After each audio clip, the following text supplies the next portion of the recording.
everybody. Welcome back. And can you believe it? Year over year, real estate is up in our area 7.5%. Now, some of you are like, how can that possibly be? Affordability is down, mortgage rates are up, inventory is down, there's still a massive demand. And when there is a limited supply and there's a greater demand, naturally, well, prices will find their equilibrium. Then, of course, some people are saying, hey, is this going to be a market crash? Is this going to be like what we experienced in 2007? Well, no. And some of you say, George, wait a second. You said 2007. It should be 2008. No, technically, it started in 2007 and was realized, or at least made more public, in 2008, 9, 10, and 11 as we start to come back out. So as we're taking a look at everything that is going on, we should not see anything like what we saw in 2007 through 2011 because our inventory is still very low, even though we've seen a small uptick in inventory, and primarily just because of this last week and whatnot, which is going to play a big role in things. But let's not do that. Let's go on. Let's take a look at what's out there. Plus, we're going to talk a little bit about what happened last week because I had some funny conversations, which is awesome.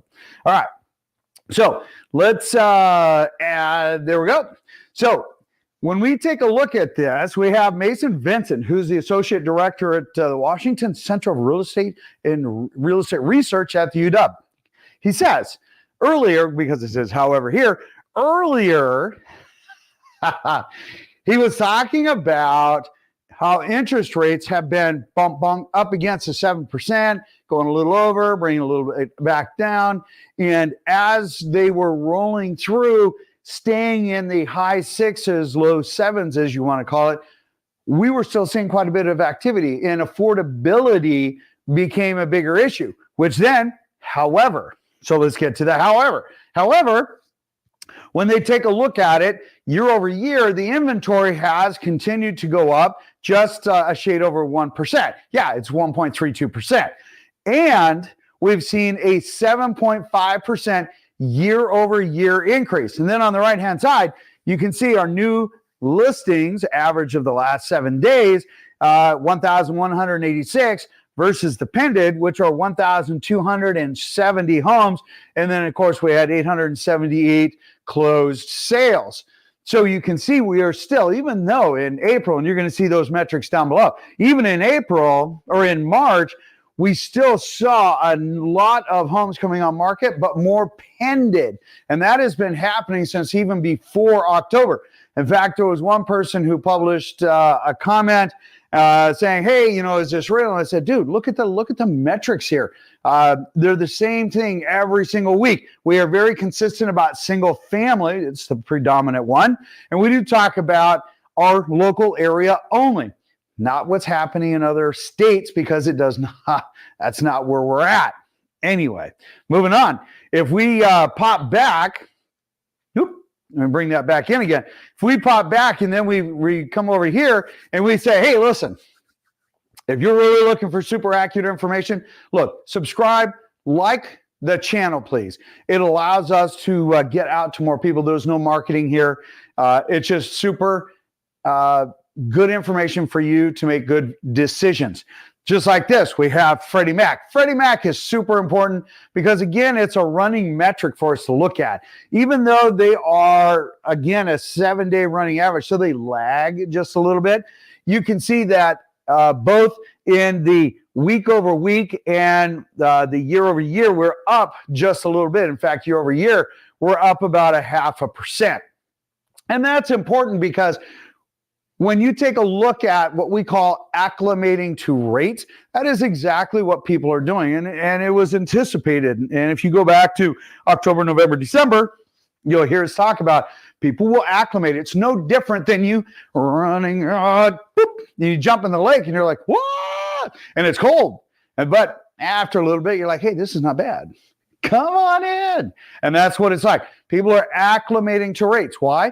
Look, we're not going to see the 3s and the 4% rates. Those people with the golden handcuffs, they're going to need something around a 5.5% rate for them to consider selling their home and changing mortgage rates if they have a mortgage. And that's going to be just something that that's down the road, maybe 2025. It's not going to happen this year. I just don't see that in the cards. Anyway, moving on. But here we go. Let's talk about some headlines. Headlines, super important because it's going to give us a little bit of insight. More importantly, what's going to happen this coming Wednesday. First of all, it says persistent high rates have application volume stuck in neutral. Well, no kidding, because with higher rates, people tend to not make application as quickly.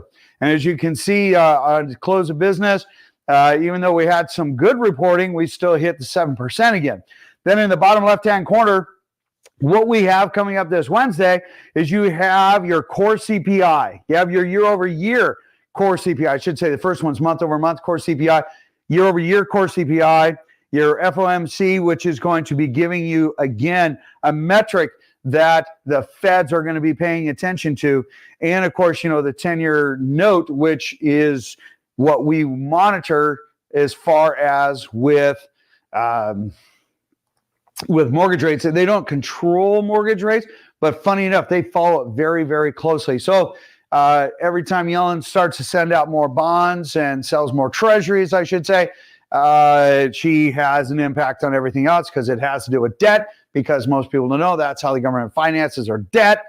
And so they talk about people wanting a better return, so they have to have a higher interest rate, which is more cost to us as taxpayers. Anyway, I'm not going to get into that long dissertation other than they need to stop that in order to stifle inflation and overspending, which is what they're doing. Anyway, moving on.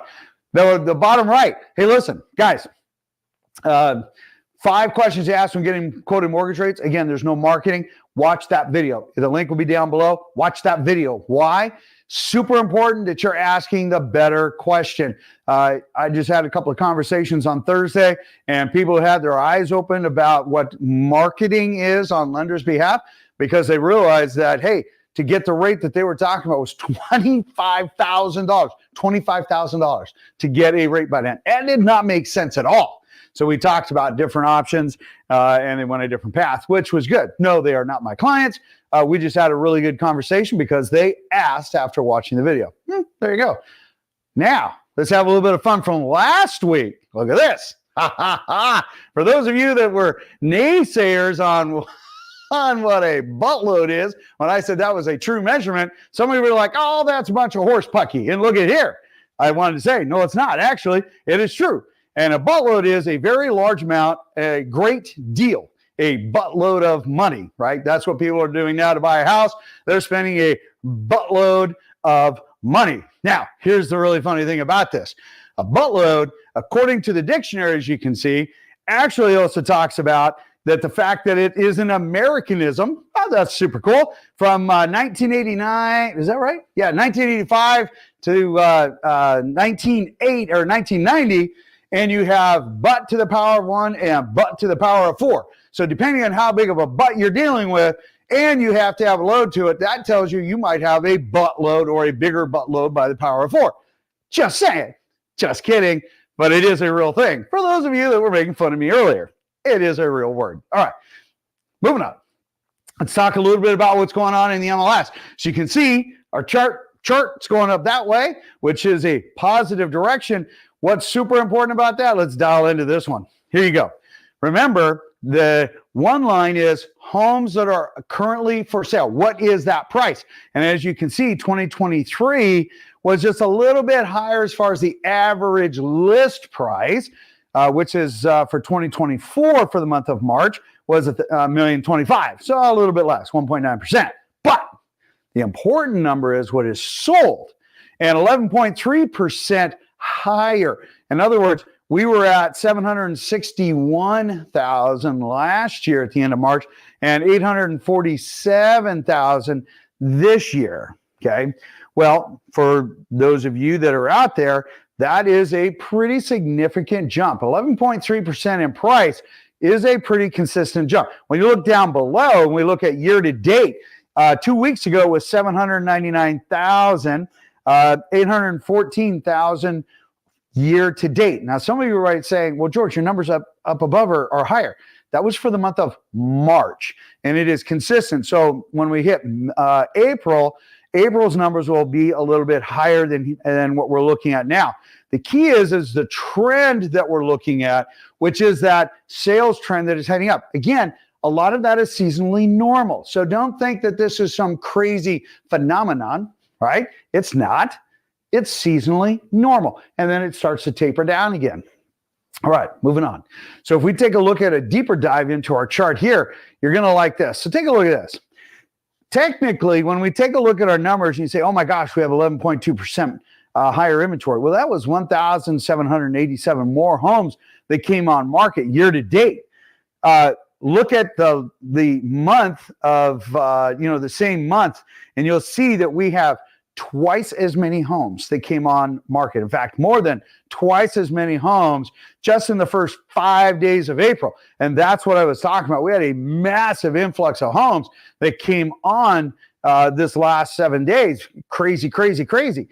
But when you look at it on the other side, look, we're only 131 less homes pended and 527 homes sold that were less than where we were at year over year.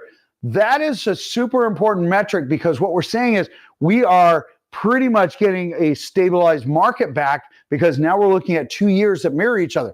That means we have set aside the crazy 2020, 2021, and part of 2022 as far as, that's a lot of twos, as far as getting, our market back in and becoming situation normal. Because again, I think that when we look at our absorption rate, we look at homes coming on, we take a look at homes going off, and we take a look at the absorption rate or how much the market absorbs what is there. I think we're pretty close into balance. I don't think, people talk about supply and demand. That's not the case here. We have supply, or we will have what's called inventory and demand. And I think those two are very, very close together. Not necessarily supply, but inventory and demand, slightly different than supply. That is very much in balance, my humble opinion. All right. Let's move on. If we take a look at new construction is actually, as again last year, is doing quite well. However, super interesting when we take a look at these numbers here. Now, even though we're in, super low numbers for the most part as far as year over year, our sales are down 200 homes for the month of March. When you take a look at that, we're like 19 homes more than what we were, year over year for the same month of March. When we look at the year to date, right, and pended are only off 25 homes, 86 for solds, 117, are down, but we had 76 more homes. The super important part to look at there is the new construction is absolutely filling in a lot more. Normally, new construction should be about 11, 12% of our inventory, and it's basically a third.